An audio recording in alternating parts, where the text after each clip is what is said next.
What's going on, everybody? Jonathan Crumpton, Master Trainer, Art Labs Welding School. So on part one video, you see me do the fit up and prep for the 3G 6010 root. Today I'm actually going to be tacking everything together and getting it ready for the root pass.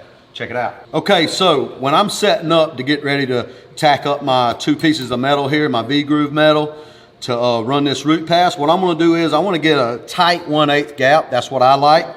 Always go off of your WPS though, your welding procedures. Whatever it says, that's what you should do. But normally it's going to be anywhere between a 32nd to a 1/8 gap. Me, I like to be right in between those numbers. So a nice tight 1/8 is where I like to be. So I'm going to start off and I'm going to tack this in. I'm going to run a small tack at first. That way if it draws in or it's got a high-low, I can kind of manipulate it a little bit and get that out. Amperage I'm going to start off with, I'm going to be about on 85 amps. That's normally pretty good for a 6010 root. You can go up a little higher if you want to, or even a little lower, but I like to be right in between 85 to 90. I feel like it runs real good, that heat for myself. Other people might like it a little cooler. Other people might like it a little hotter. So it really determines on what best suits you. Okay, so I got my first tack in, right? It's a nice penetrated tack. Got a little keyhole going. Like I said, I like to start off with a small one. That way, if I need to, you see how it closed up a little bit on me on this end?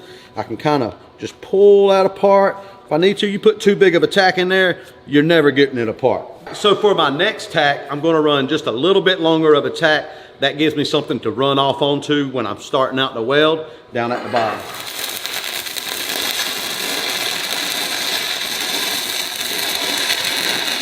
All right, so as you can see, I got a nice long tack right here. I got my little tack up top. I'm gonna make sure I feather these down real good. That way I can tie them into the root.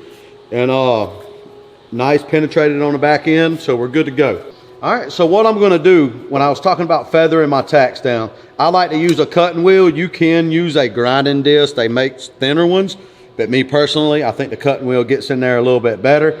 So I'm just gonna feather these things down real nice, and I'm gonna do like a little valley at the end of it. That way I make sure I burn everything in up to, and I'm gonna do the bottom tack and the top tack. All right, so when I'm running, I'm getting everything nice and even and burnt into each other.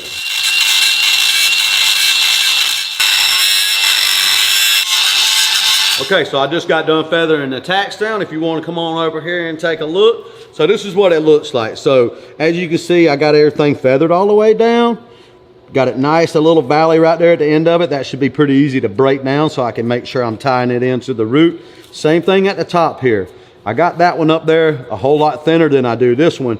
When I'm reaching the top, I'm hoping it burns it up and it ties that tack into the root when I get up there.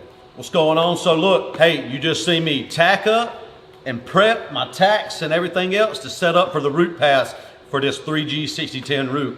All right, stay tuned for part 3, and I'm gonna slick the root in there for you.